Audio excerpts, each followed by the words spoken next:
Caros alunos, estão aqui na página 264, vamos começar a falar de arquitetura baseada em tarefas. Ou seja, o que em hardware, na época do lançamento do 386, foi colocado para permitir uma forma suave, né, de se implementar a multitarefa. Então, eu vou citar aqui, e a figura da próxima página é a mais importante, né, para o entendimento geral. Foram acrescentadas ao sistema, né, devem ser acrescentadas ao sistema, né, 3 tabelas, pelo menos, né, por enquanto. Tá? Tem uma tabela que a gente vai chamar de tabela global de descritores, tabela global de descritores, o GDT. Cada thread, cada tarefa, pode ter a sua tabela local de descritores. O Windows não usa configuração local, tá? Não posso dizer o mesmo do Linux. Depois que eu recebi os trabalhos, tem coisas que apareceram só em compilador do Linux, tá? E em modo protegido, tá, ou modo legado, não em modo 64, por enquanto, o que a gente chama de segmento de estado da tarefa, tá? Esse recurso, como está dito aqui no próprio parágrafo,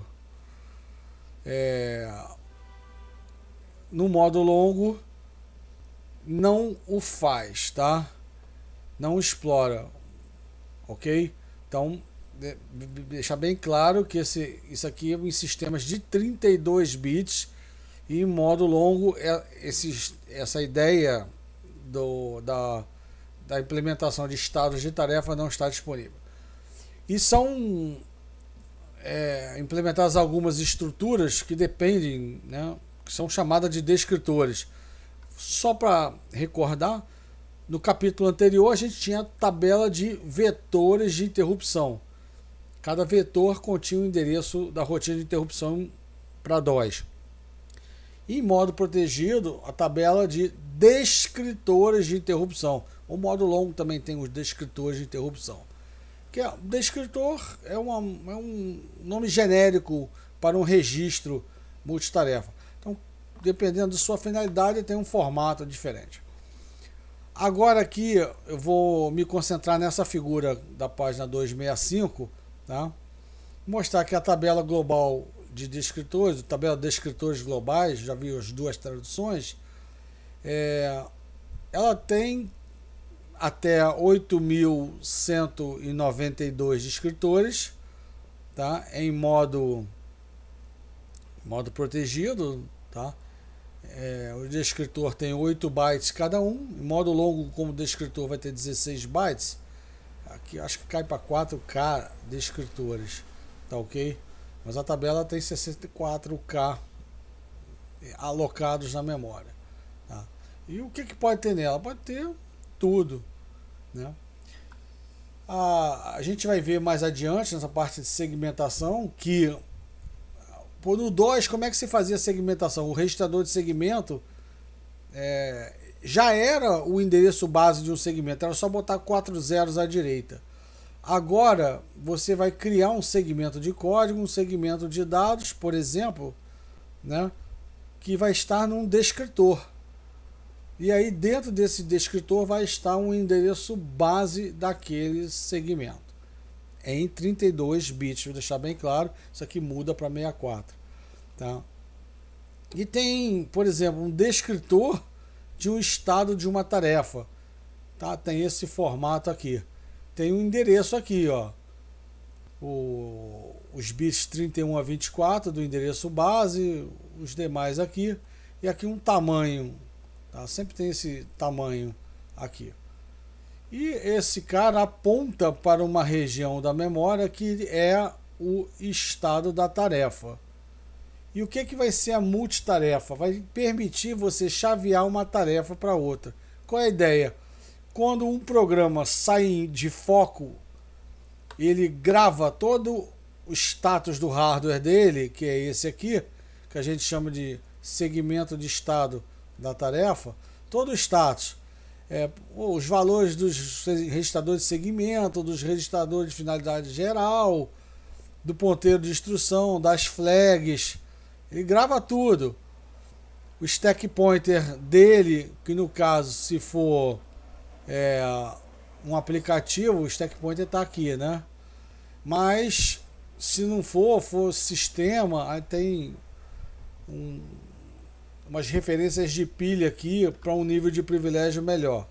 São detalhes aqui que, óbvio que eu não vou cobrar, mas eu tenho que comentar já porque ele faz parte do segmento de estado.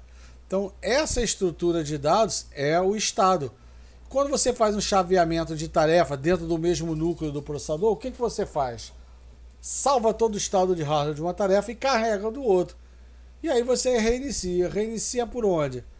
Pelo ponteiro de instrução, né? Pelo endereço apontado pelo ponteiro de instrução, tá? Que é carregado junto. Então essa figura é uma figura que mostra todo o ambiente da multitarefa. E alguns registradores novos, né? O registrador apontador da tabela de descritores globais, o registrador de tarefa, o task register, tá? Tem alguns campos aqui que montam algumas referências aqui. E como é que você faz um chaveamento de tarefa? Você executa uma instrução extremamente CISC complexa, jump TSS.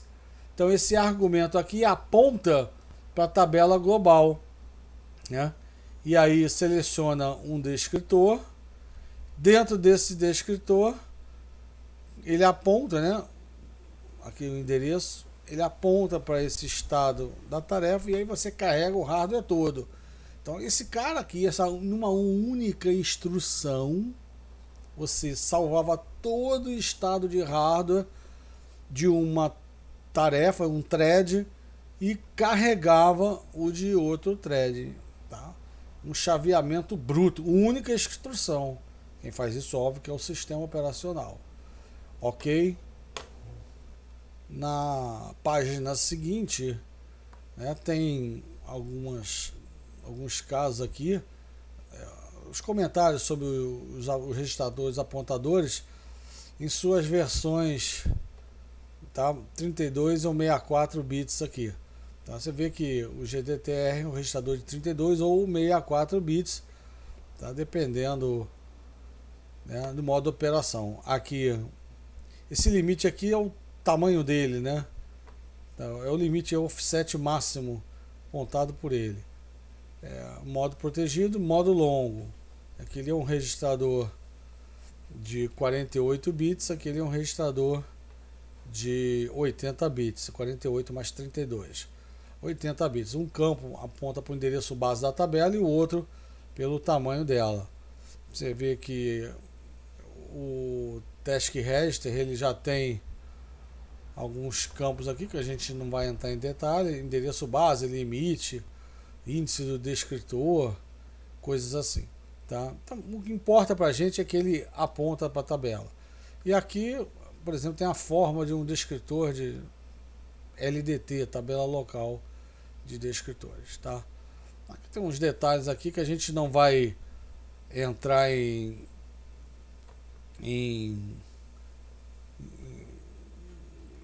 não vai chegar a fazer nada de especial aqui, tá?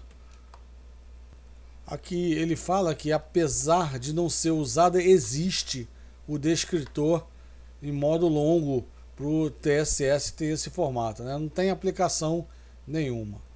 Alguns detalhes do descritor só, vou botar aqui os mais importantes. Base é o endereço base, é o offset base, né? 32 bits. Limite é o máximo offset dele. Se o limite é 2FF, significa que ele começa no offset 00 e acaba no 2FF. Esse G é um fator multiplicativo do limite, tá? Quando ele é 0 é 1 byte. Quando ele é 1, você multiplica por 4K. Tá? Então ele é um limite de 20 bits que pode virar um limite de 32 bits, por exemplo. A ver se ele está disponível. P, se ele está na memória física, ou se o P for igual a 0, ele está na memória virtual. Pode ser que o descritor esteja lá no HDE, tá? No HD, no disco rígido. DPL, o nível de privilégio. B, se está ocupado ou disponível, tá? Isso são detalhes aqui que a gente não vai perder tanto tempo. Só que ele existe, se aparecer, você sabe mais ou menos do que se trata. Como eu cheguei a comentar já por alto na figura, esse aqui é um tópico importante, né? O que é o chaveamento de tarefa? Por exemplo, por time slice. Você vai dividir o potencial de processamento das tarefas.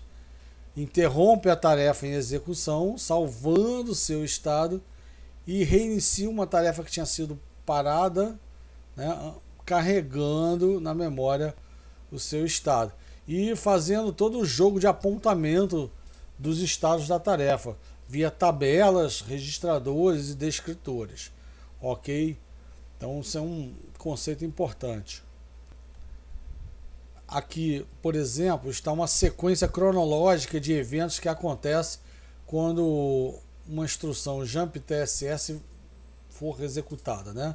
Primeiro, o processador vai salvar os registradores no estado da tarefa velha, aquela que está sendo interrompida, né? Apagar o bit B do descritor para torná-la disponível, ocupada agora, mas disponível para ser usada, né? Vai carregar no registrador de tarefa o ponteiro para o descritor da nova tarefa, vai atualizar todo o estado de hardware com o valor que ele leu da memória, carregar o EAX na posição dele do registro, o EBX, SX, tech pointer, registrador de segmento, tudo. E recomeçar ou continuar, né, a execução da nova tarefa a partir dessa instrução localizada no segmento de código apontada pelo ponteiro de instrução. Tá? É carregar tudo. Isso tudo, como eu já tinha falado, numa única instrução. Uma única instrução jump TSS. Ok? Bem CISC. Só vale para modo protegido. Para modo longo, ele faz isso no tapa. Tá? Ele não faz isso numa única instrução, não. E aqui, isso que a gente falou, tá em termos de hardware, tá passado aqui nesses itens aqui. É só dar uma lidazinha rápida aqui. Ok? Então a gente fecha esse vídeo e já no próximo vídeo a gente vai falar de segmentação. Esse vídeo foi mais aplicado a sistemas de 32 bits. Tá? No próximo vídeo, segmentação, depois paginação. Isso aí já nós vamos ver de cara as diferenças de 32 e 64 aqui. Um forte abraço.